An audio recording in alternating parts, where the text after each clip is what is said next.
Today we continue with our class Kosher Kitchen, and we start with the Sefer Shmiras Haloshon.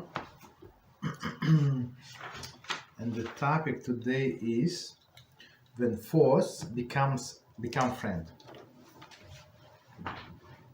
Sefer Malos Hamidos continues. The Talmud states that no man, even a Gentile, in the marketplace, ever preceded Rabban Yochanan ben Zakkai and extended greeting of peace. Bracha 17a.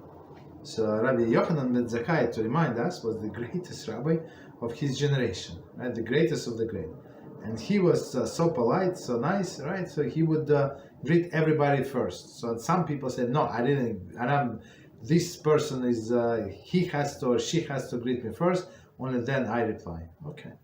So that's the problem, of course, right? So he made even Gentiles in the marketplace. I'm not sure. I mean, maybe like not very educated people, not very important people. They sell potatoes, whatever they sell. Continue. Our sages taught initiate the greeting of peace to every person. So peace meaning shalom, shalom aleichem, right? And it says 420. What is it meant by every person? Even if you know that someone bears you ill will, nevertheless initiate greetings of peace toward him. So somebody who does not like you, who this and that, so right, you're not in such a good terms, so try to greet that person. Okay. This lesson is for me personally, just so you know. I'm trying to like not to look at the wicked people and not to greet them and just go different direction, go around. Not okay. Okay. So this will awaken feeling of love for you within him. Okay. And even if he will not humble himself to make peace with you, God will humble him before you. So it's very interesting. And even this person, this wicked person, is very arrogant, right? He's not going to humble like. Maybe like he would see your greetings to your greeting to him. It's like sign of the weakness, right? And he would try to take advantage of it, right? But it says clearly that HaShem is going to humble him before you, so that he will not cause you harm. Okay. An allusion to this is found in the scripture. But if he does not make peace with you, HaShem shall deliver him into your hand. Okay. So meaning HaShem is going to break him. Where it says, Dvarim 20, 12, verses 12 and 13. Meaning you try your best, try to make peace. If not, HaShem is going to make peace for you. Illustrative of the above is the story of David and Shaul. David sought peace with Shaul, while Shaul, far from being appeased, pursued David with the intent of harming him. Thus did David say, I am peace, but when I speak, they are for war. Okay. It's from Tehillim 127. Okay. In two separate episodes, HaShem gave Shaul over to David's hands, and David could have easily killed him. Yet he did not enter David's mind to cause Shaul any harm. For man must love peace and pursue it. I'm not sure why he ends like it's not the reason. That's not how David himself explained.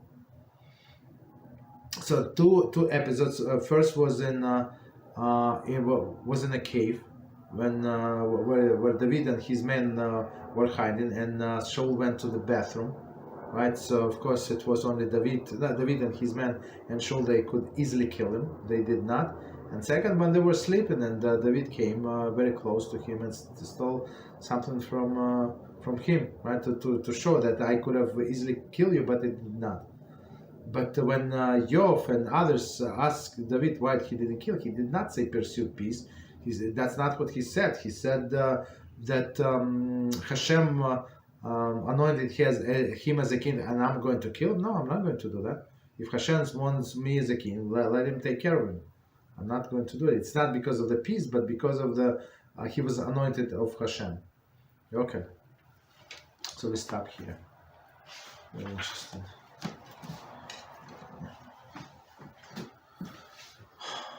All right.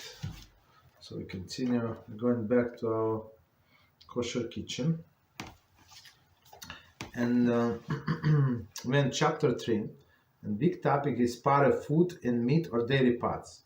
Okay, and now we get to the section number 4, and as we explained before, but now there is a big difference in intention, right, between Sefardic and Ashkenazic custom. Okay, so now we're going to eat details. Halachah differentiates between initially causing not bar not, right, lechatchila, and the ex post facto situation, b'diavad. Furthermore, Sephardic and Ashkenazic custom difference in definition of lechatchila and b'diavad. The discussion refers to food cooked in Ben-Yomo pot. Okay, so before we continue, let's try to understand this paragraph. It's like introduction, very important. Halachah differentiates between initially causing not bar not. So not bar not, it means what? Taste. Not bar not, right? It's going to taste from food into the vessel, into the pot that we call cooked in, and then from that pot clean. We're talking a clean pot, and from this clean pot going back into the other food. Okay, so of course it's not exactly there's not really a matter, but it's only like some resemblance, the taste, this and that. So that's our topic. So that's not bar not. Okay, so differentiate between initially causing not bar not, lechatchila. Lechatchila meaning that what they planned in the beginning, and ex post facto. So ex post facto, as we said, I think last example that we said that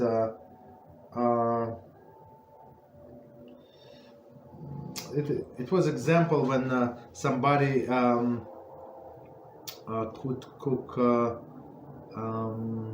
what was it, like spaghetti maybe in a meat pot, right? A clean meat pot, there was no meat, and then they want to eat it with cheese. One of the kids wants to eat the spaghetti with cheese. So what do we do? That was the question, right? It was a question last time, right? So there are two situations. One in lechatchila. So when it was like intentionally done.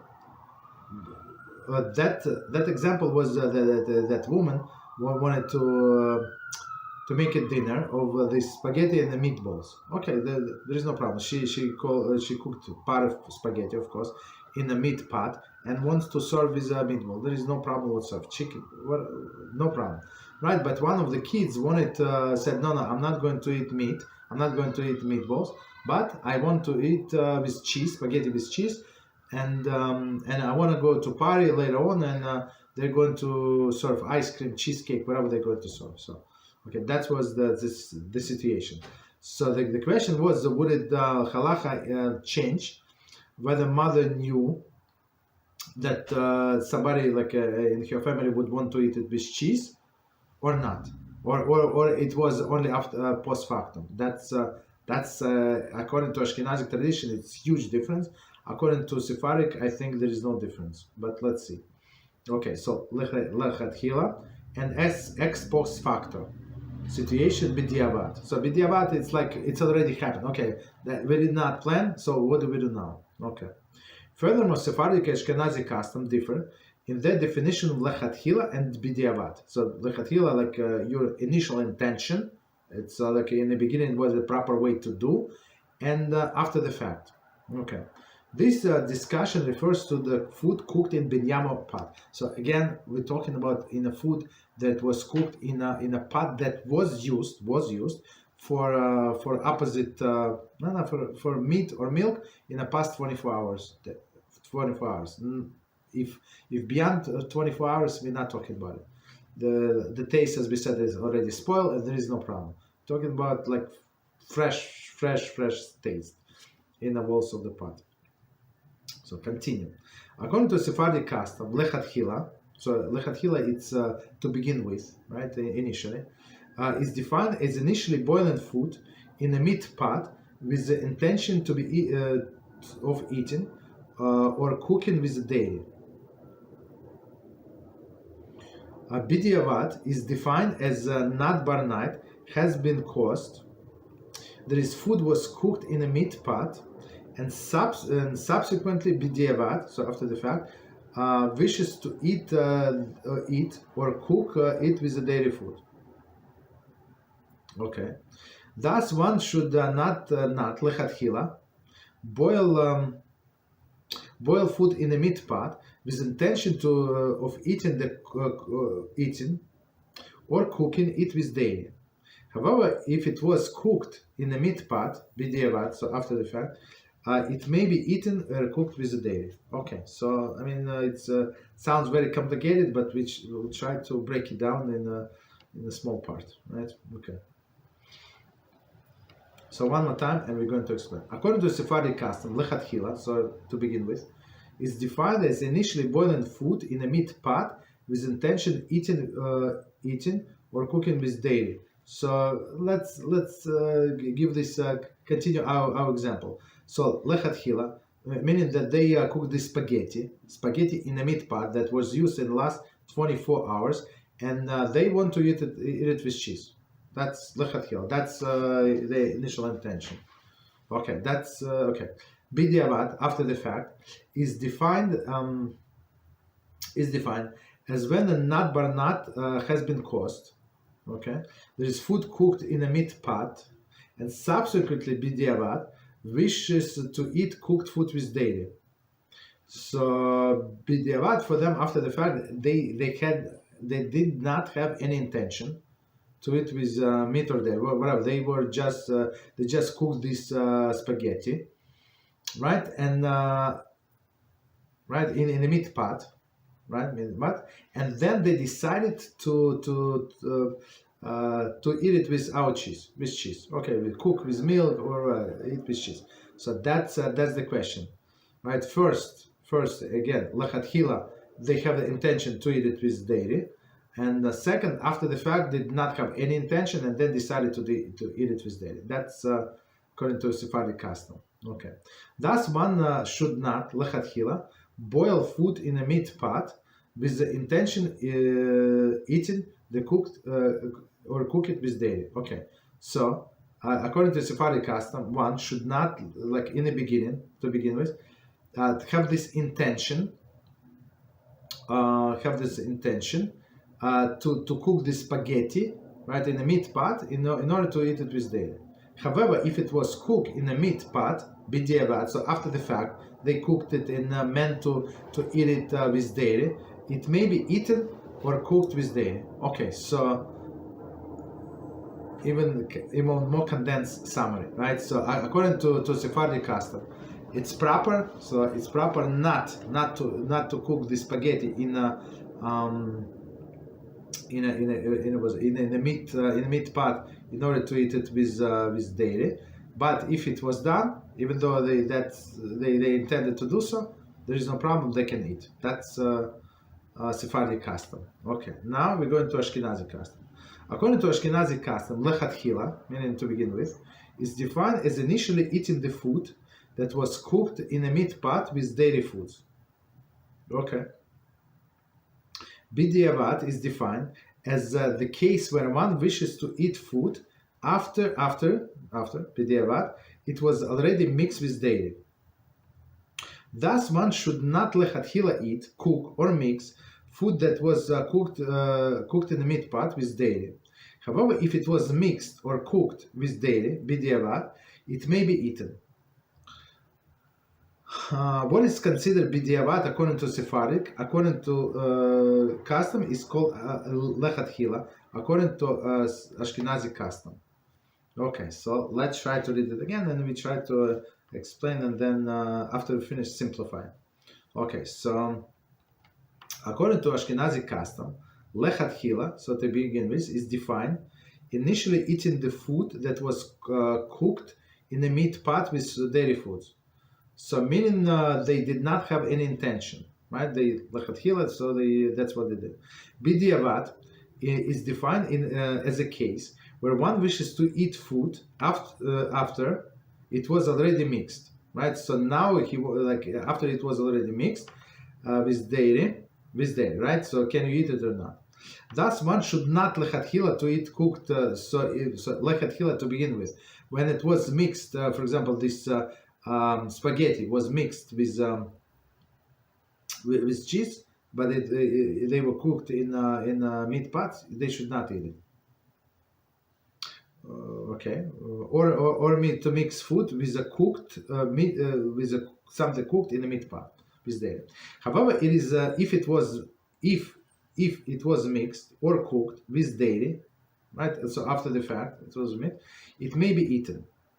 What is considered b'diavad according to Sefardic custom is called lechatchila according to Ashkenazic custom. In short, according to Sephardic custom, once not barnat has been caused, so once it's after the fact, is considered b'diavad, so it's already after the fact, and may be used with daily. So that's okay. We had to get to this short, right? So if already according to Sephardic custom already cooked,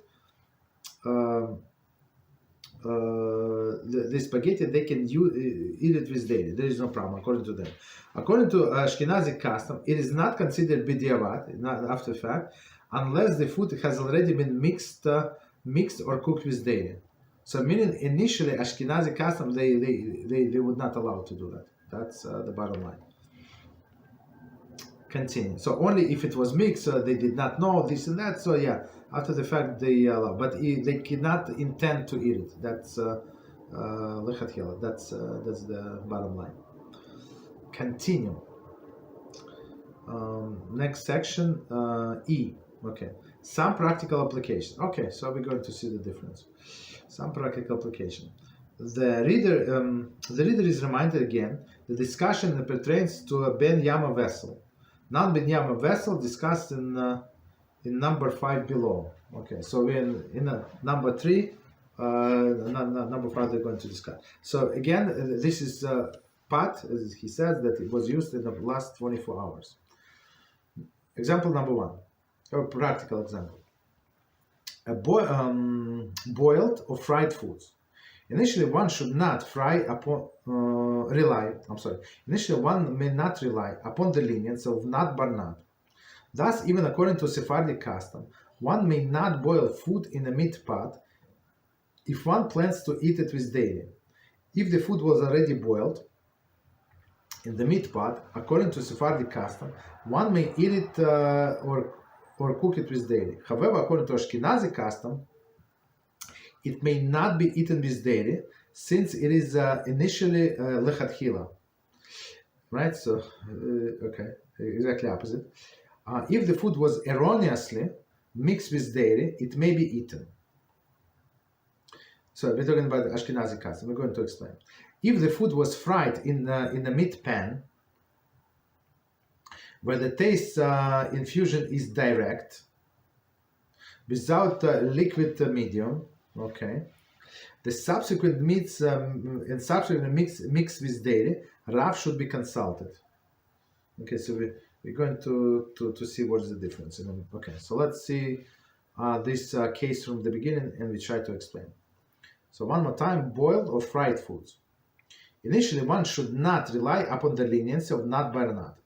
So meaning leniency of not barnat, it's not the actual taste, and the pot was clean. That's the leniency, right? So as we said before, try to have extra set of pans.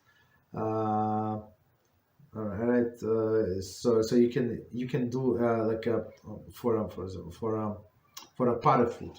So in this case, you cook the spaghetti in this cooking pan, and you can use with meat, with dairy, with whatever you want, right? So you would escape all of this. Avoid all of these issues, right? Continue. Thus, even according to Sephardic custom, one may not boil the food in a meat pot if one plans to eat it with dairy. So, according to Sephardic, to begin with, he should not plan it, right? But, right, if food was already boiled in a meat pot, according to Sephardic custom, one may eat it or cook it with dairy. Okay, so Why he's saying it just occurred to me why he's saying that it may be eaten or cooked with dairy, because maybe it's all dry, it's all no infusion of the taste, right? Well, when it's cold, right? When this spaghetti cold and the cheese cold, so maybe there is no problem, right? So okay. So, but he said even even if it's cold or it's hot, maybe that it was cooked together, it does not make any difference. So, according to Sefardic custom, initially you should not cook the spaghetti in a meat pot with intention to eat with the dairy. But after the fact, if they did it already, so there is no problem; they can eat it. However, according to Ashkenazic custom, it may not be eaten with dairy, since this is essentially lechatchila. So according to Sephardic Ashkenazi custom, if that's what the person planned, he's not allowed to eat. So after the fact, if they did it by mistake, they meant to eat it with chicken, but they realized the chicken somebody last night ate all of the chicken. There is no more chicken. And they decided to eat it with cheese. Yeah. So according to Ashkenazi custom, it would be allowed. Right, but lechatchila, no. Meaning, if it was the initial design. If the food was erroneously mixed with dairy, right? So we're talking Ashkenazi custom. It may be eaten. Okay. So somebody commented, if it was intentionally mixed with dairy, there is a question whether you may eat it or not. Okay. Okay. So that's don't put yourself in these questionable situations. Continue. If the food was fried in a meat pan, where the taste infusion is direct, okay, fried meaning in the direct. So direct meaning without liquid. So when we discussed last time, so we said that this not meaning what? This infusion from the walls of the pan goes in of the pot, right? Pot goes into the water or any liquid, and from liquid it goes into the food, into the spaghetti in our case, right? So it's like one extra step. But here, when you fry in a frying pan, there is no liquid, right? So there only little liquid. So there is no medium, right? So it's like direct infusion. There it's indirect, according to all of the opinions, because it's liquid when you cook, but here is direct, right? And subsequent mix with dairy. So it was a frying pan for meat, right? They did whatever they fried chicken, let's say. They clean it, and then they fry this I don't know, spaghetti, right? Cook and then fry the spaghetti. So now the spaghetti you cannot. They want to eat it with dairy, right? So even like what happened, so you have to talk to Rav. So let's see the commentary. This is based upon the question in section C above, whether there is a difference between double infusion and triple infusion. Okay. So okay, so it's not such a simple question. Okay, so let's leave it as it is. So don't do it, but without liquid is more strict, of course. Okay. So double infusion, triple infusion, meaning one more time, from food through the like in this cooking pot, from food through the what is it through the water into the walls, and then from the walls into the liquid, into the water, into the spaghetti. That's okay. But in this case, there is no liquid. Okay. So frying is much more stricter. Continue. Number 2, placing the food in a dairy dish. All the food boiled in a meat pot. One may not. One second. Although the food boiled in a meat pot may not be eaten together with the dairy food, the food may be subsequently placed, even while hot, onto the dairy dish. However, one should not initially boil the food in a meat pot with intention place it on a dairy dish while hot. One should not boil water for tea in Ben-Yomo meat pot if tea is to be served in a dairy cup. If the water was boiled already, it may be used in a dairy cup. Okay, so let's read it one more time and we're going to explain. It's getting a little complicated, but it's not so complicated. So let's try to explain. Placing food in a dairy dish. So now we're talking about clean dish, right? It's no actual dairy involved. Although the food boiled in a meat pot may not be eaten together with dairy foods, as we said, period, continue. The food may be subsequently placed even while hot in a dairy dish. Okay. So commentary, Rimad 95.2 says, one should not pour liquids cooked in a meat pot directly into dairy dish. Okay. They must first pour into the second meat pot dish and then into the dairy dish. If the liquid was poured from Ben-Yomo meat pot, Ben-Yomo means today's day, onto dairy dish or the reverse, Rav should be consulted. Okay, I'm not sure what somebody who would do it, but it's possible. Okay. So one more time, our spaghetti was boiled in a meat pot, right? And then it was put even while hot into the dairy dish. Okay. However, one should not initially boil the food in a meat pot with intention place it on a dairy dish while hot. So through the heat, the taste transfers through the heat, as we said before, and plus through the liquid and stuff like that. Okay. So initially, one should not plan to eat the spaghetti from the dairy dish. Okay. One should not boil water. So that's okay. So we finished. So technically, if it's cold, there is no problem. So if you ran out of dishes, or I don't know what happened, you have only dairy dish and this spaghetti that was cooked in the meat pot. So technically, like if it's not very hot, technically, if it was not your plan, you can eat it from this dairy plate. Okay. One should not boil water in a tea in Ben-Yomo meat pot. So not in a teapot, but in a Ben-Yomo. Ben-Yomo means that's a pot that was used today, right? And for the tea to be served with in a dairy cup. Okay, so it's like almost same example with a hot plate.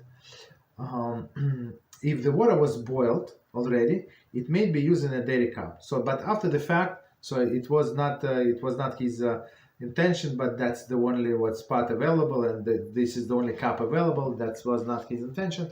So after the fact, we can apply this leniency. Once again, it's leniency, not but not. Continue. Number 3. Actually, before we continue, any questions before I continue?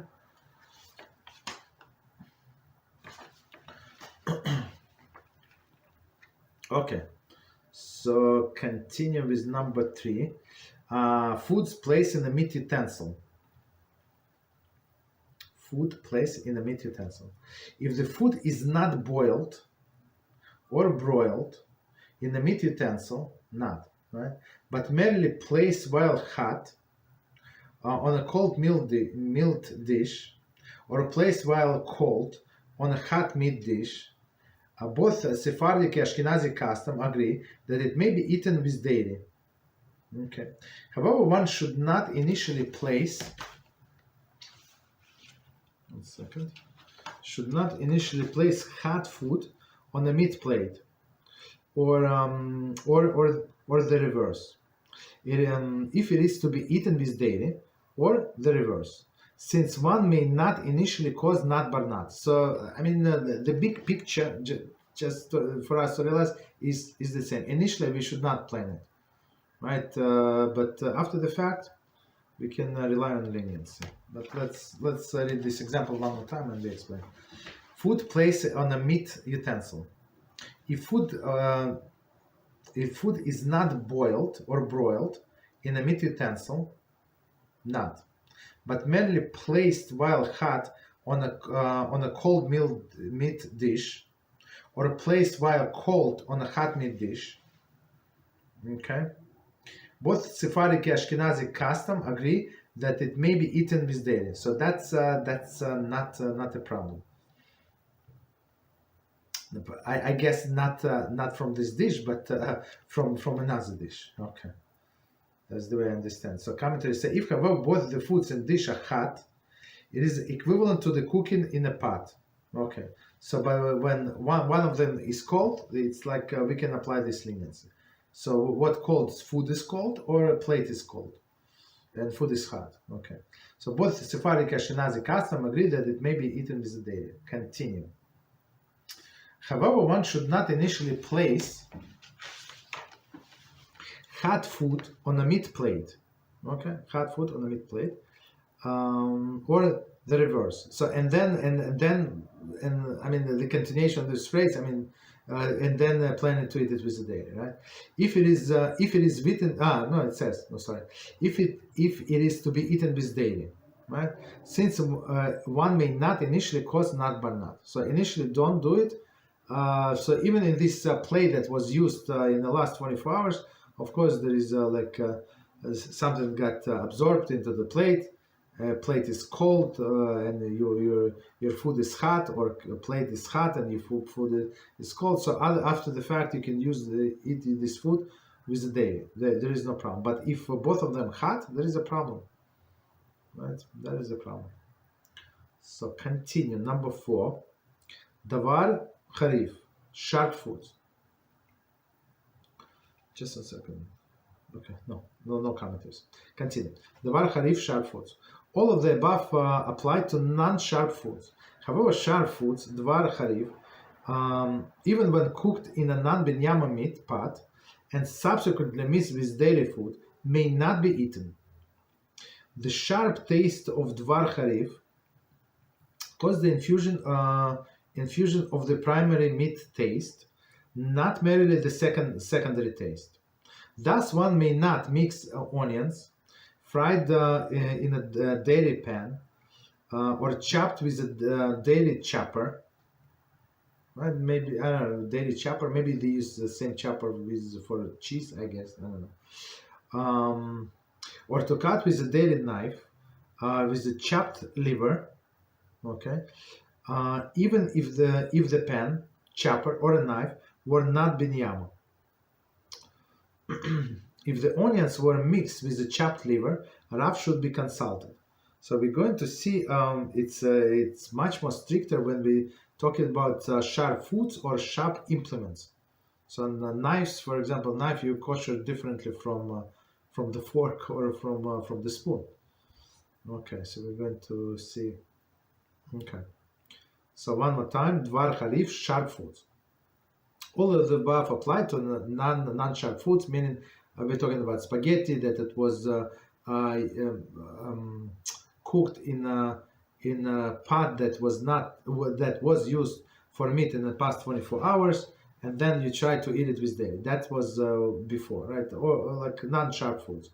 However, the sharp foods, dvar harif, even when cooked in a non-Ben-Yomo utensil, in a non-Ben-Yomo meat pot, and subsequently, okay. So now, like all of the discussions before were about the pots that were used in the last 24 hours. Now we're talking about cooking sharp foods, right, like onions, right, in a pot that was not used in 24 hours. So in all other cases, all of the previous cases, it was like lachatchila. There is no problem. Of course, we try not to do it, but it was much more lenient. But here, since the food is sharp, so we would not allow, right?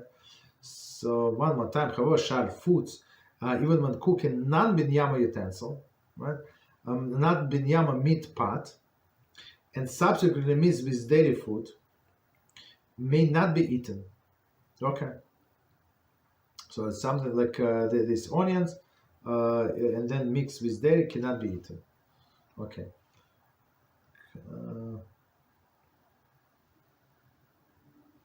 Okay, continue. The sharp taste of dvar harif, so this sharp foods, dvar harif, cause the infusion of the primary meat taste. That's it. So I mean, they extract the taste even like later on, not merely secondary taste. That's the issue. Okay. So commentaries say, Chachmas Adam, Shach notes that the dairy pot is in which onions are cooked or fried and remain not barnat. Okay.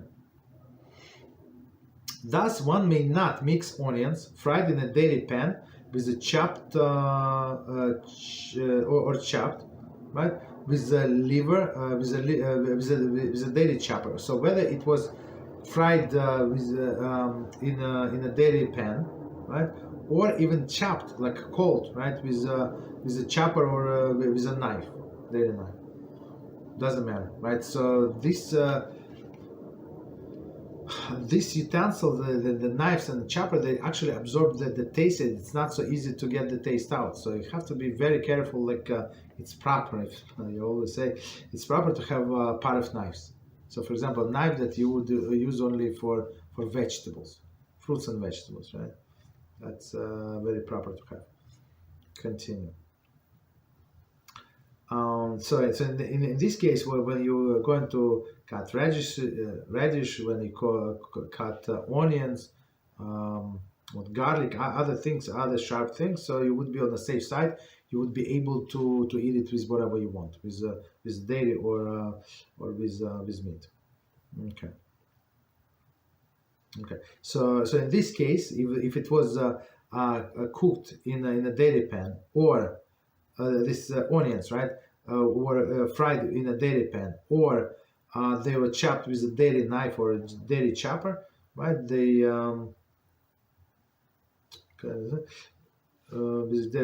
So they cannot be used with a chopped liver. So because it's man, even if the pan, chopper, and the knife were not Ben-Yomo, even with all of this, like this utensil were not used for a month. Okay, that like knife. You coming from a long vacation, you were out for 1 month, you still cannot use it. And it was clean for 1 month, it's like a Dore, clean. If onions were fried in it with a chopped liver, Rav should be consulted. So let me see what is the consideration, but I would say not. Okay, so but let's see. The considerations of whether the onions were cooked, fried, or mixed with oil. Okay, see the Shulchan Aruch chapter 15 regarding the case where there is a doubt as to whether the food initially dvar harif. Okay, so maybe if it's sharp or not sharp. Continue. So scenario number 5, and it says Non-Ben-Yomo pot. Okay, so it should be, as been said, a little more lenient. Non-Ben-Yomo meaning more than 24 hours. These rules apply only to food cooked in Ben-Yomo pot. Foods cooked in non-Ben-Yomo pot may be used with dairy. Okay. However, initially one should not use even non-Ben-Yomo pot if another pot is available. It is preferable to own set of Parve pots, as we said, and pans to avoid these problems. So even like maybe one pot or something, right? Thus, if hot gravy is splattered on a hot water urn, one should consult Rav as to whether after a day it has passed, it may be used for coffee, to which the milk may be added. The reader is reminded that Halachah of the non-Ben-Yomo pot does not apply to the sharp foods cooked in that pot, as noted above. Okay, so again, it's a lot of information, but we try to simplify it as much as possible. So now we're talking about the pots that were not used for the last 24 hours. One more time. This rule apply only to the foods cooked in Ben-Yomo pots, meaning that you cannot initially want to eat with the opposite type of food, right, with the milk or dairy. Food cooked in a non-Ben-Yomo pot may be eaten with dairy, but I would say, like in general, as we always try to advise people, like have one approach to the halacha, right? And you're never going to make a mistake, right? So never ever like cook in the opposite pot, right? So if you plan to eat it with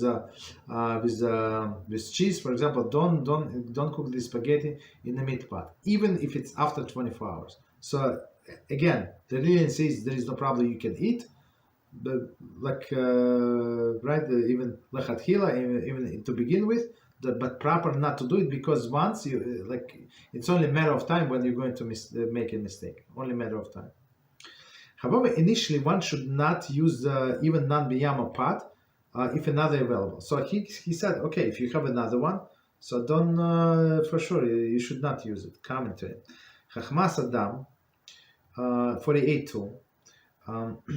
He implies that if one is able to borrow a pot from a neighbor, he is required to do so. Very interesting. It seems that according to Sefardic tradition, one may initially cook in a non-Ben-Yomo pot. So okay, so even for Ashkenazic tradition is many times a little stricter. So we say try to do like not to use this pot. As the Chachmas Adam said, go borrow from the neighbor this Parve pot, or a milk pot, or whatever you're cooking there. I mean, whatever you cook in, whatever intention of the dish you have. If you want to eat it with cheese or something, right? So you go borrow this dairy pot from your neighbor. But according to Sephardic tradition, they say since it's non-Ben-Yomo, so since it's more than 24 hours, don't worry about it, and you can use it to begin with. It is preferable to own set of Parve pots and pans to avoid this problem. So today, when people are much more richer than in olden days, so it's, I mean, why would you like put yourself in all of these questionable situations, right? And in olden days, in this book, I think we're going to learn the laws of koshering, even though we learned like some details, some overview of koshering in our Monday's class. But here we're going to go in all of the details, and I think we're going to go into what we should tovel in the mikveh, what should not tovel, or not obligatory at least. Right, we're going to go to all of the details, and it was very applicable in olden days, in days of even my grandparents. So that's what the people used to do. They kosher all of the pots. Like, they have some things for Pesach, but not exactly like today. We have like, I mean, all of the people that I know, they have second set for sure. Nobody would kosher a pot, and unless they spoil it. That I mean, they use it for something opposite. They must kosher, but otherwise nobody kosher for Pesach. They have a second set. Okay, even people who are not rich. Let's put it this way. So continue. So he continues with example. Thus, is a gravy splattered on a hot water urn. I'm not sure what he is splattered on. So like it looks like the inside. So commentaries say it refers to the metal urn. The plastic in case urn, such as a pump urn, is not affected by this splatter on the outside shell, since the water is held in a separate inner metal container. So here, he's very clear, thanks to this commentary. So you have a gravy, so you have this meat pot, and next to it you have a water urn. I'm not sure, like today all of our urns, today all plastic with insulation, there is no problem, sir. We're talking about the more like in olden days. I remember those. They have like a big pot with a cover, and where a lot of water can be stored, right? And they use it to keep the water warm on Shabbos. So, and it was, I think all of them, since they're huge, they were made of aluminum, right? So here he said, if it's splattered on the outside wall, not inside in the water or empty container, no, on outside wall, right? So one more time. Thus, if hot gravy splatter on a hot water urn, one should consult Rav as to whether after a day has passed, it may be used for coffee to which milk is added. Right? This water, milk, so I mean, in some sense, I would say in double quotes, cooked with milk, right? Because the water would be hot. Okay. The reader is reminded that Halachah for a Non-Ben-Yomo pot does not apply to the sharp food cooked in the pot. There's no letter above. So I mean, so we finished discussion in Non-Ben-Yomo pot, and he reminded us again that if it's sharp food or cut with a sharp implement, that what we use, for example, for dairy, that's a different rules apply. Okay, so he has a chart. I'm not sure. Maybe I make a picture of this chart and send it to the group. But for now, I'm going to read the chart. So 1 second. Oh, let's finish reading and then we go to the chart. Let's finish. There are two more points, and then we go to the chart. Maybe he's going to describe these points also. So number 6, scenario number 6.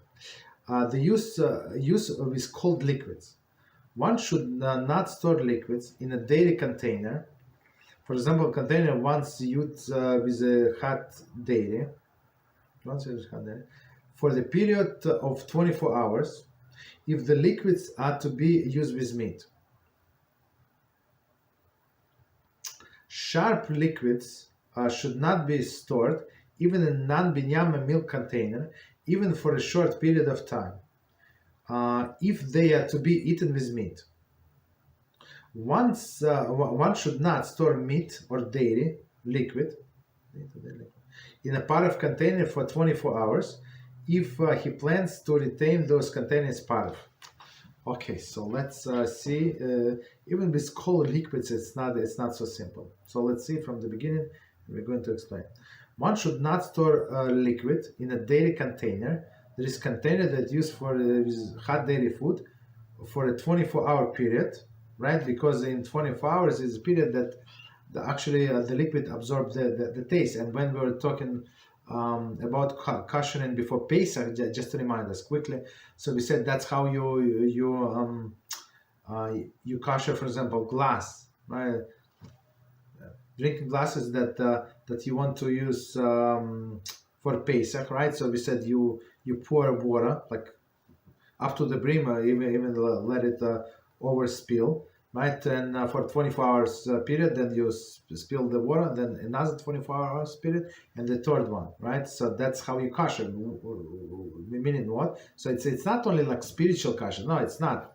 Spiritual is going to be dipping into the mikveh, but it's actually the physical kosher, because this water, even like cold water, we're not talking hot, we're not talking about like it has soap or some other like chemicals. No. Simple water is going to absorb the taste from the walls of this glass, right? So, and if we pour this water in a dairy container for more than 24 hours, so exactly the same is going to happen. I mean, exactly the same procedure. This water is going to absorb what was in this container, right? So this water cannot be used with meat. Okay, so I guess maybe for us it's not applicable, but in all the days for sure, when they go to the well and they bring the water from the well, so now they have to store this water somewhere, right? So and if the only pot was a milk pot, they would store there. That's can be like obvious. But today we have fresh water from the sink, so it's not so relevant to us, I guess. Continue. Sharp liquids should not be stored even in Non-Ben-Yomo milk container. So sharp liquids, we said, sharp foods or liquids, doesn't matter. So they actually going to extract the taste, right? Even if this container was not used for more than 24 hours. But with these sharp liquids, he said even for a short period of time, not 24 hours. 24 hours for regular liquids. But for but for sharp liquids, even for a short period of time. If they are to be eaten with meat, so I'm not sure. I mean, eaten with meat. I don't have any example of the sharp liquids. But I don't know. Whatever is it. Okay.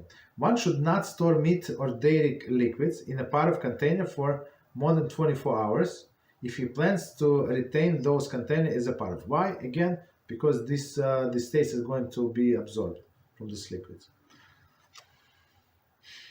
Continue. Point number 7. Use of a Parve. So now we finish with liquids. Okay, so we're talking about, again, these are cold liquids. Hot liquids is a different story, as we spoke before.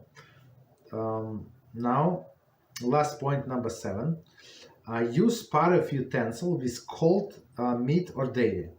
So Parve utensils, and you use it for cold meat or dairy.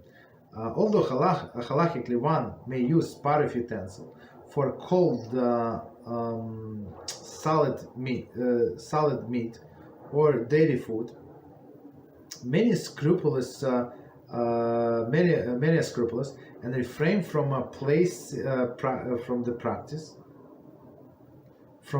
this practice, since it may lead to confusion and error. So even technically, if you put a cold piece of meat onto your Parve plate, nothing is going to happen, or a cold piece of cheese, right, or cottage cheese or something. Nothing is going to happen technically, but still we try to be scrupulous and don't do it. Okay. So let's go to the table that they presented. Then Lerner, I tried to send it, even though they said do not send it. I'm not sure what to do. Maybe just table. We'll see.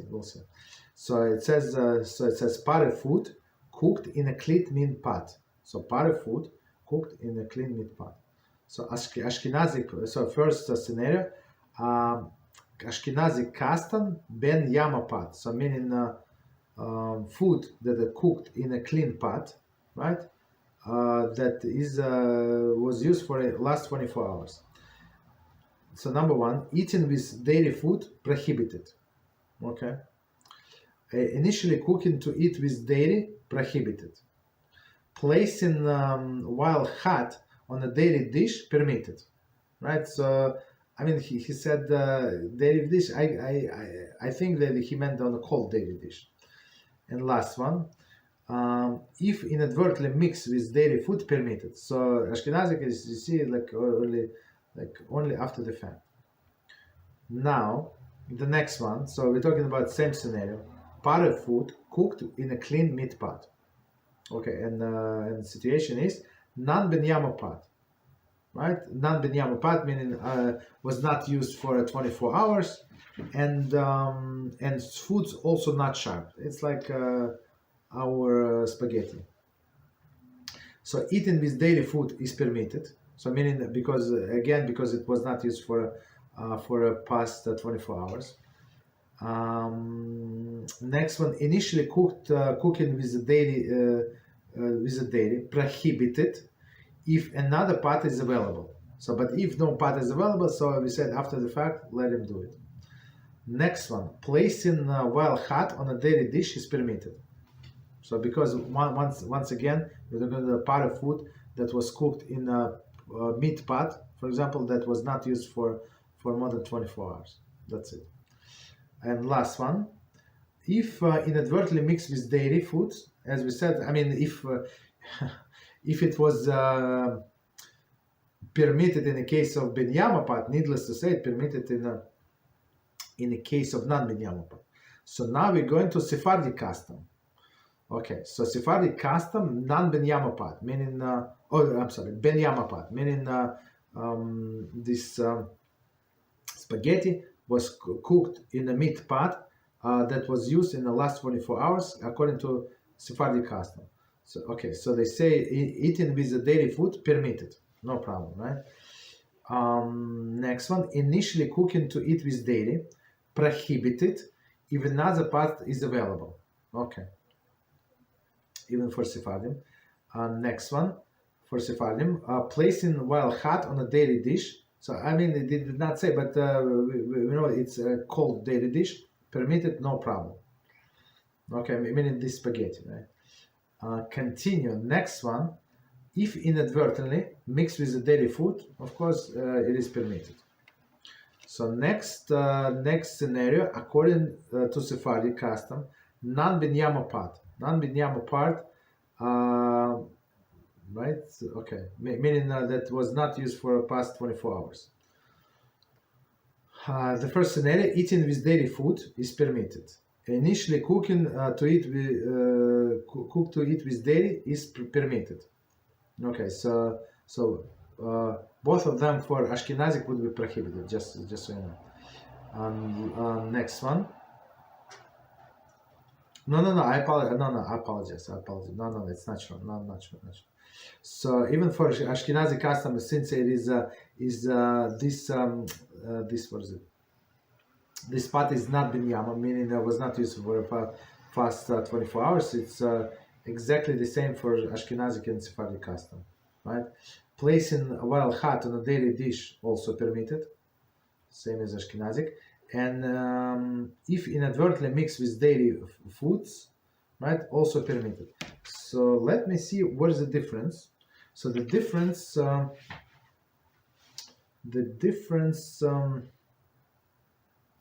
is in initially eating with daily food. That was if it was the design. So according to Ashkenazi custom is forbidden. According to Sephardic custom is permitted.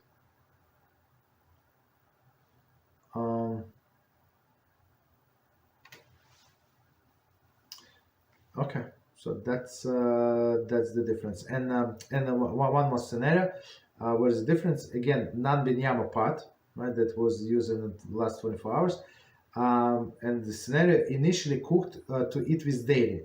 So that's okay. So according to Ashkenazi custom, it's prohibited. Again, prohibited. According to Sephardic custom, it is prohibited if another pot was available. So basically, why you put yourself in this questionable situation? Okay, so we got up to the summary, practical applications. Any questions before we go to the summary? Okay, I want to make sure that we are clear what we said. Any questions? Okay, no problem. So let's continue then with the summary and we start. So I would need... I have a question. Yeah, go ahead.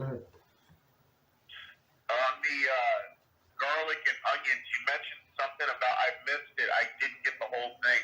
You said that if you cut an onion or you cook it in a pan, or even if you wash the pot after the onion or garlic because it's sharp, that you can't, it's still considered unusable even if it's clean. Correct.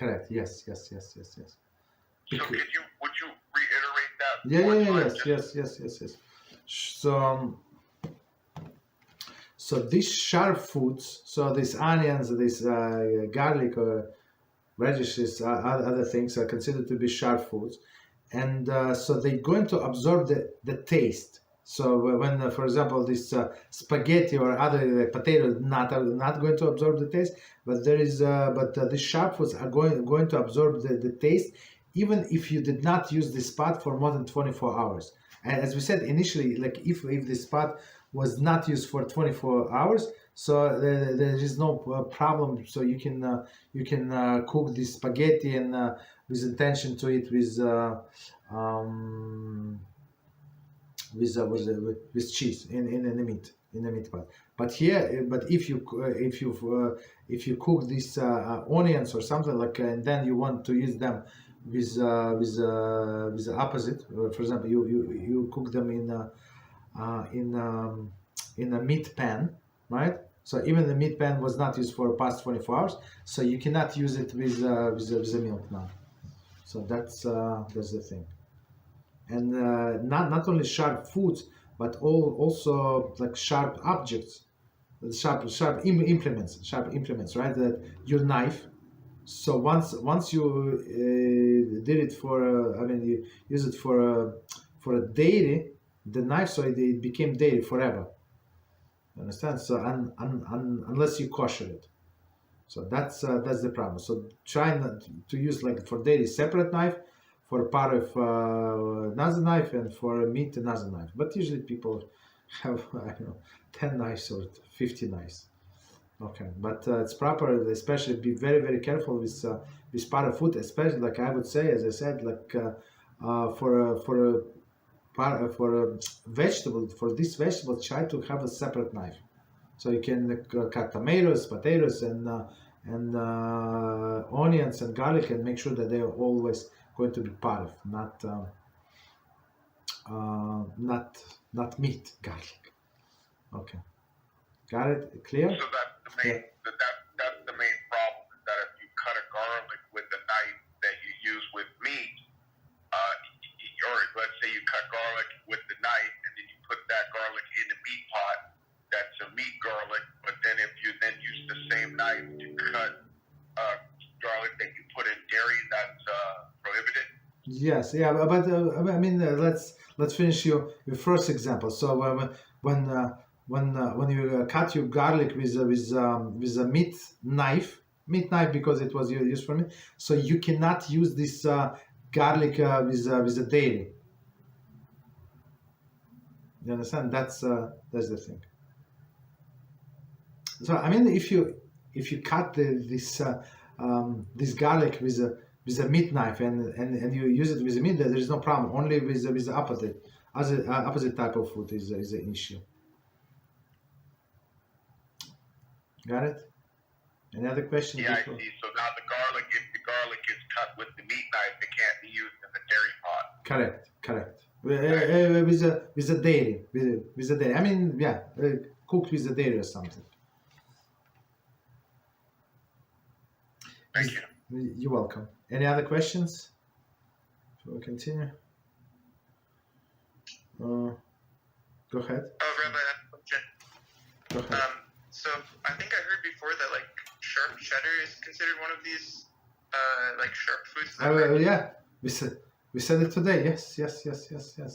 Because it's sharp. Like they would use it to shred the cheese, right? So you cannot use it for example, you I don't know what you use it. You use it for onions, for example. I mean, I don't know what you use it, why you use it, but you use it for onions. That's it. These onions, even this Non-Ben-Yomo, this utensil was not used for 2 weeks, for 6 months. Doesn't matter. It still keeps the status of the dairy. So that's the big issue. So be very careful. So if it's you use it for cheese, keep it separately. We're talking about sharp things. So it does not apply, for example, for fork. Okay, but for knife, for sure, it's going to apply. Okay. Any other questions? So I'll continue. Actually, you know what? It's a big section, so I say let's leave it for next time because it's very long. This practical application, I think we're going to leave it for next time. Okay, it's too much. Okay, sorry. Any questions in general on other topics? Go ahead, please. So I have 3, I think. Okay, go ahead. So if I eat at least 1 kasai of bread, and I've made a Hamichyah blessing for it, but at the same time I was eating beans. Is there a full after blessing of Birkat Hamazon, or 2 separate blessings, or 1 shehakol after blessing? Okay. That's a very, very good question. So if you ate kizayis of bread, so according to some lenient opinion, so this kizayis actually covers the whole meal. So whatever you eat with bread, like whatever kizayis is, like, I don't know, half of slice. Like if it's bigger bread, it's half a slice, right? So like maybe 2/3 of the slice, right? Of like, if you slice meaning in the middle of the bread, right? So all of the foods are covered, everything covered, and you say Birkat Hamazon, everything is covered. So of course we try, as I said, we try, if possible, to eat two kizaysim, kibeitza. So it's 2 ounces, or grams, it's like 56 grams or something, right? So if you eat, like it would be according to all of the opinions, but we can always rely on the opinion that even if you eat 1 ounce 28 grams, that's you can say Birchas Hamazon, and it's actually covered all of the other foods. So you would say only one blessing. Go ahead. So if I eat less than 2 kasai of bread, the first blessing should be mesonot? No. So even I apologize. Maybe okay. So even if you eat 1 kizayis, so according to many opinions, you can say Birchas Hamazon. There is no problem. You can say Birchas Hamazon, and it's actually covered all other foods. So, but according to the most strict opinion, they say, so if you wanted to have like a meal based on the bread, so eat two kizayis, like egg. I mean, it's not a lot, but that's what they say. So, but you can rely on, you ate one ounce, and that's enough. And it covered all of the foods, all the salad, potatoes, beans, whatever you ate. Rice, whatever you ate. With bread. So it will be covered, but we are not allowed to leave the home before making Birkat Hamazon. Yes, yeah. Mm-hmm. Correct, yeah.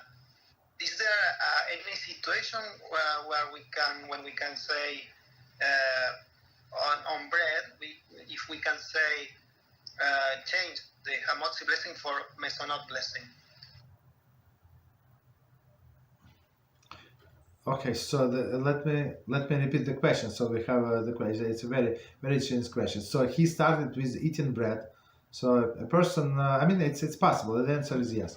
So a person started eating bread, and he was intended to eat, let's say, kizayis, this 1 ounce, this 28 grams, right? And he went washed his hands, say hamotzi on the bread, and start eating, and then he decided not to eat. Whatever the bread was stale, whatever happened, decided not to eat bread, and he ate cake instead, right? Cake, so or some cookies or stuff like that. So you can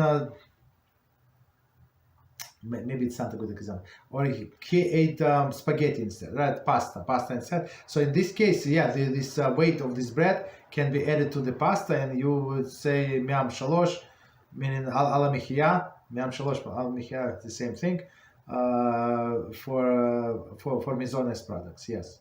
So in this case, since you did not eat enough bread, but you say other mizones products that not from the bread family, yeah, you would say mizones, yeah. After the fact. Another question is, if we stay home all day, is it forbidden to put tzitzit just because it was cold, but one didn't have the intention to put it that day? No, it's not. It's never forbidden to put tzitzit. So basically, it's always proper to do all of the mitzvah for the sake of the mitzvah, right? It says, if you check your siddur, it says I'm doing the mitzvah l'shem yichud, right? For all of these kabbalistic things, right? Okay, so that's the proper intention. But even a person did not do it for a proper intention, just did it, period. So it's still considered to be a mitzvah. That doesn't matter if he's still cold, and if he wears tzitzit just because it's cold. Okay, if it's not proper intention, but at the end of the day, he was wearing tzitzit. Yeah, there is no problem. Okay. I think this is the last one. Can a pot that in the past was used for non-kosher meat become kosher at physical level by itself after many times cooking kosher food? No. It cannot. It cannot. Actually, the food, as we said before, it's not going to be kosher, because why? It were going to be induced with the not kosher taste. So you have to kosher. It's not only physical, but it's only a spiritual process of koshering things.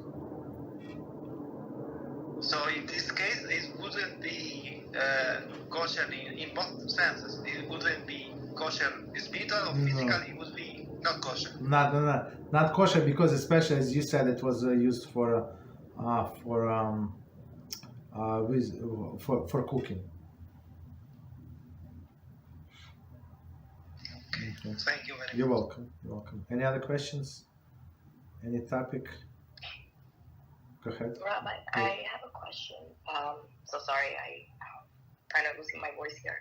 I wanted to find out if someone does their morning blessing and their morning prayer, and for some reason they forget to do the Amidah or Shemona Esrei, are you able to do the Shemona Esrei in the afternoon for Mincha? Okay, so that's okay. So it's a very interesting question. So let me try to answer it. So I'm going to generalize your question, so it would apply to everybody, right? So the question, if a person was trying to pray right in the morning, but got disturbed, I don't know, something that happened with the kids, this and that, cause they call him from work, like had to run to the office, a million things, right? So a person was distracted, and it was not because of his fault, right? She was trying to pray, and something happened. So in this case, yes, you can do compensatory Shmona Esrei, right? During the Mincha, during the next service. But I'm going to simplify. Just let's say person missed Shacharis, Shmona Esrei, right? Because of circumstances beyond her control. So I would say just allow us to pray 2 Shmona Esrei during the Mincha, men and women, doesn't matter, right? So the procedure is you finish Shmona Esrei, regular Shmona Esrei, for Mincha. That's what it must be your intention. The first one is I do the regular whatever I do, and then you start the second one. Then you start the second one, and your intention must be that the second one is for the morning whatever I missed, and that's it. That's it's called compensatory prayer. There is no problem. But if person was counting on that, right, that's what I would do in a lechatchila in the beginning. It would be forbidden. So it's only when something happened because of circumstances beyond your control. Okay. And the same if you did miss Mincha, for example, women don't usually pray Mariv, but if they want, of course they can. But for men, if they miss Mincha for circumstances beyond their control, they can do the on Mariv two prayers. Even though technically it's a second day, but for the reasons of this prayer, I don't want to confuse it, but it's actually the same day. So there is no stopping. In this case, there is no stopping. Meaning, if right, so if Mincha is a previous day, Mariv after that nightfall is a different day. But in this case, it's like just a next prayer. Okay, go ahead. Any other questions? Okay, thank you. You're welcome. Okay, go. Rabbi, regarding the same, one has to do something with the same question. But what happens if you're out working and your work deals with, like you get dirty and stuff like that, and it's getting close to prayer, like Mincha? Is it proper to pray during that? Like, even if you, because I don't know if it's proper to pray while you're dirty or something like that. Like, is it proper or no? Okay, so the question is, so I'm going to explain what I experienced. So we had this guy, right, who prayed with us in the place where I work, and he was like some, I don't know, delivery guy. He's a driver, Jewish guy. So he would come with a jack. He would keep in his car, in his truck, and he would change, like whatever, just to look more appropriate. Of course, the hands was dirty and stuff like that, but even though I think he will use gloves, but I'm not sure whatever he was doing. So the answer is, in general, if it does not smell, if it's that dirty, like, I don't know, you are moving boxes and your clothes in dust, for example, right? So there is no problem whatsoever. So and if you're afraid that you're going to miss Mincha and that there is no way for you to change, there is no way. So it's proper to pray like this. Like if it's not, like, if you're not doing it like something disgusting, I don't know, something that smells bad, I don't know, like I don't know, like gasoline or something, I don't know, something with a foul odor, there is no problem whatsoever. So pray like that.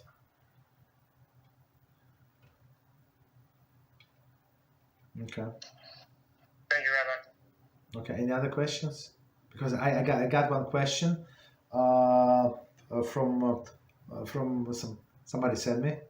And I just want to mention, so if somebody does not want to speak or doesn't want to put the question on the chat, so just send me directly and I can answer. It doesn't matter. It does not have to be public.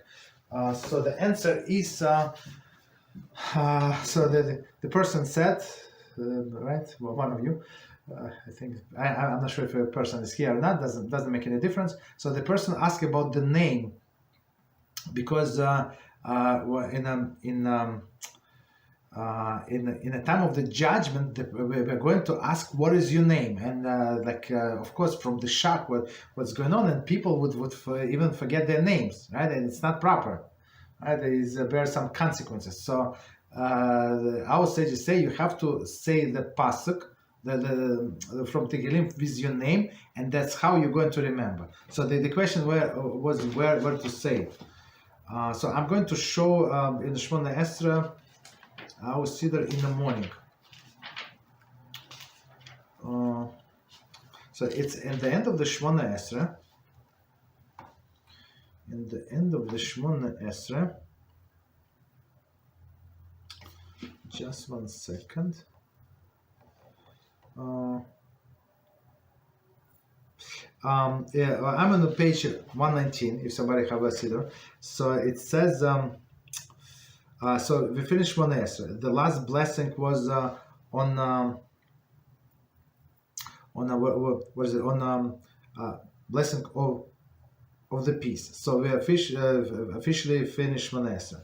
Then we say this passage, may expression of my mouth and my thought of my heart find favor before you, HaShem, my rock and my redeemer. So Yehiratzon. So you said this Yehiratzon after you finish Shmona Esrei. Then you say the longer paragraph. It says, my God, guard my tongue from evil and my lips from speaking deceit. So Elakai, Metzor. So you said this paragraph. So after this paragraph, and it's actually, I see it is a commentary. So here you have to, I mean, it's not obligatory. It's not. It's optional, but very, very recommended to say the pasuk with your own name. And it's, 1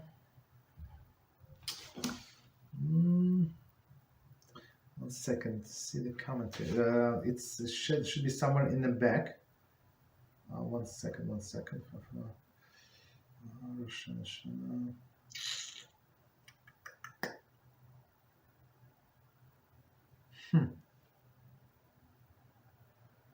Okay, I see page 924. So it's the end of the 924, end of the Siddur, 924, and you actually have Tehillim here. 924. It says verses for people's names. Okay. So it is in Hebrew only, but you can learn that it's not a big deal.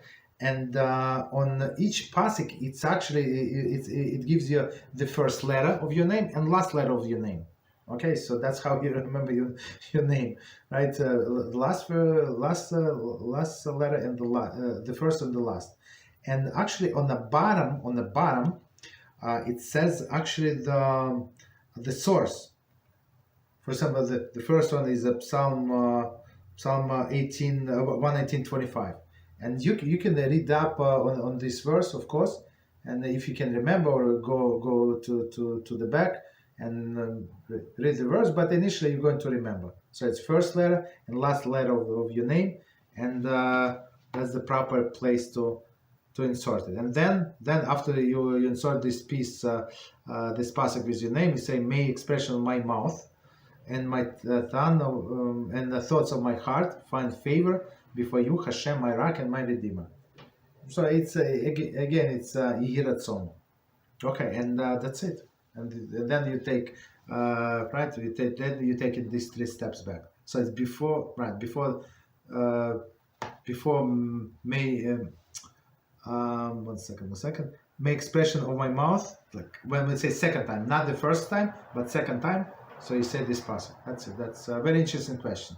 I mean, it says here, but it says in such a small letters, and it's not clear, like from the commentary where to find it, but it is there. Page again 924.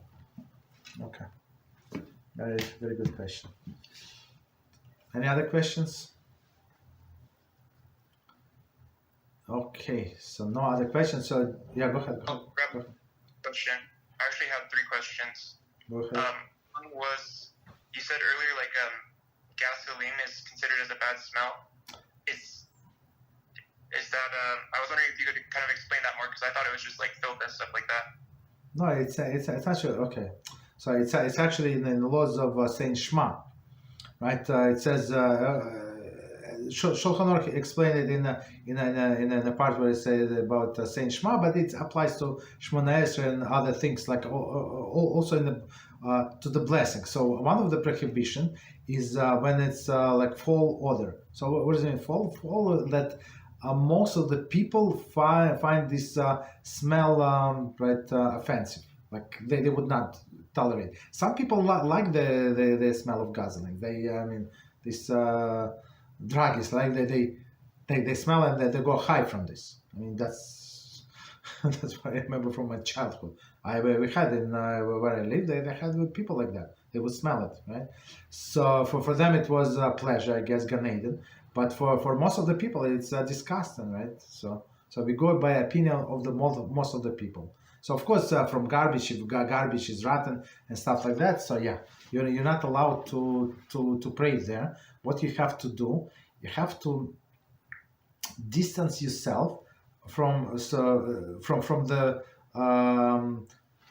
to the point when this you no longer can smell. And from this, you have to distance yourself 4 amos. 4 amos approximately, 7.5 feet, 7.5, 8 feet approximately. And in meters, it's less than 2 meters, something like that, right? From the point when the smell stops, right? You have to distance, and you can say whatever. You can continue praying. Right? So all of the offensive smell, that according to majority of the people, not according to individual. Okay. What else? Question number 2. Okay, number 2 was Israel Elijah asked a question earlier about like if you could make mazonis on bread. I don't know. I had a hard time understanding that. I was wondering if you could like explain it in a very simple way. Okay, so this question, so in simple way, it was hypothetical. Because bread is bread, basically. But he asked me if it's possible under any circle. Yeah, it's possible if he did not eat enough bread, right? So you're not allowed to say Birchas Hamazon. Birchas Hamazon as a prayer after you finish food. You must eat it like with bread, with any other food. Minimum amount for solid foods is 1 kezayis, is 1 ounce, 28 grams. Period.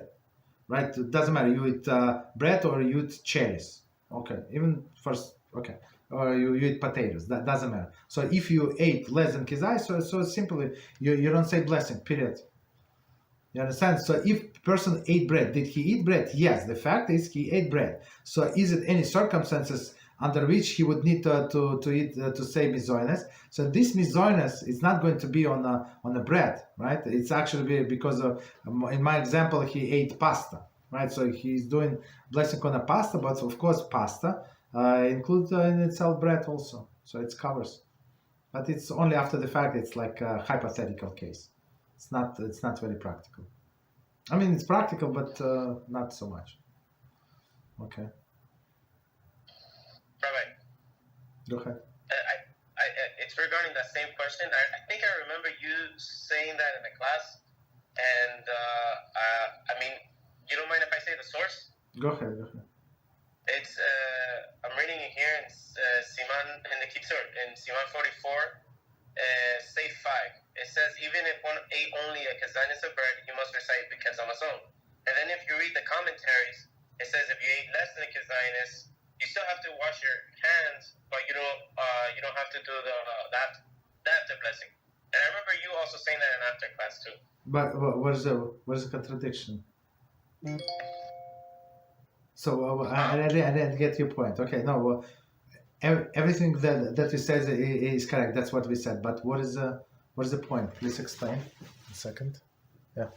Go ahead. No, I was just never mind. I just found the story because I was like, oh, I think I remember you saying this in a class, and I was like, oh. Okay. Yes, but it's not exactly the same. He's asking. He ate bread, and it looks like he meant to say Birchas Hamazon, but then decided to eat less. That's I mean, if whatever you said, it's initially. So if a person wants to eat only small amount of bread, right? Or and another example is given in the class. So some member of my family said, "I'm not going to eat this matzah. That's it. You're not. Nobody going to make you to eat matzah." Okay, no problem. Me personally, I eat matzah. I have a problem to stop eating matzah. It's so delicious. So we actually, my wife actually finished this matzah, and it's so delicious you cannot stop eating. That's a different story, right? So that person said, "I'm not going to eat it." That's it. So she ate only small amount of matzah, and this small amount of matzah, under no opinion, is going to cover the whole meal. So she had to say the blessing on the salad, on vegetables, on fish, this and that, all of the separate blessings. Like almost there was no matzah or bread. You understand? Yeah, but very good with the source. HaShem. Okay. Go ahead. The third question. We have the third question. Go ahead. Can you hear me? Yeah. No. Okay, cool. So I heard before, I think it was from Rabbi Reuben, that like basically if someone's parents call him, he has to pick up. So like if say for whatever reason, obviously he has to pick up, but like say for whatever reason he missed the call, does he? Could you please repeat the question because the recording stopped? Go ahead. One more time. Sorry. Okay. So I think I heard from Rabbi Reuben before that what is it? Oh, if someone's parents call him, he has to answer for like kibud, abba, aim. But like say for whatever reason he missed the call, and it was like his own fault though. Like he wasn't driving or something like that. Is he just missing out on merit, or is he like actually making a sin? I don't think it is a sin. I mean, if you never call back your parents, so that's the issue. But everybody understand that people are busy. Sometimes you send a blessing, right? So if you're in the middle of Birchas Hamazon, just to remind us, Halachah in many aspects treats Birchas Hamazon exactly as a Shmona Esrei. So you're not allowed to interrupt Shmona Esrei. You're not allowed to interrupt Birchas Hamazon. At least three first blessings, because they're biblical. Understand? So in this case, you will not be allowed to answer the call in the middle of Birchas Hamazon. You're not allowed to answer the call in the middle of the Shmona Esrei. So I mean, I know some people, they go everywhere with the phone and they like crazy. But normal people, sometimes they go like to the bathroom without phone. Other things like do without phone. So just because you did not answer does not mean that you don't respect your parents. You're going to call back, and it's understandable. It's not normal when a person always answers. I mean, when you may be in a 911 department, so yeah, of course, they pay you to answer. But otherwise, like, it's not like you're ignoring. So that's normal not to answer. Or call back when it is convenient. Good question. Very interesting. Go ahead. Thank you, Rabbi. Yes, you're welcome. Any other questions on any topic? Okay, so just to tell everybody, so we started our channel right on YouTube, like separate our Halachah channel that is connected to this class, and we're going to post some classes for different topics.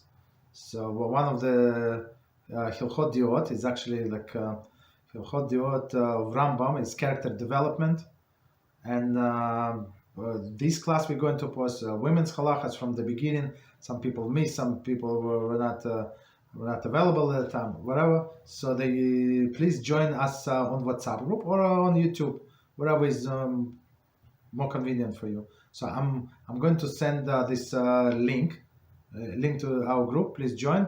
And plus, we're going to do like many clips, like cuts with the questions. For example, today it's amazing questions. So unless like person knows that at the end of this hour is going to be this amazing question, maybe they're never going to finish listening to the class. So tzaddikim help us to create a separate clips with the right title, and we have right tags, so it would be searchable. So that's our plan. And plus, we're planning on doing short clips. Everybody likes short clips. It's for me it was annoying in the beginning, but then I see how people liked and they started joining our other channel. So we decided to do like in 1 minute, under 1 minute, right, with a greeting. So it's like 55 seconds, convey one idea. So if you think it's simple, try it. It's not, right? To give over one idea. That's also we're going to post on our channel, Beezrat HaShem. So thank you very much. If one more time, any questions, or we stop? Okay. Just one quick question, Rabbi. Please. At any point, you or someone else will be teaching many purity? It was some like noise on the background. At any point, we what? Family purity. Family purity. That's okay. So he's okay.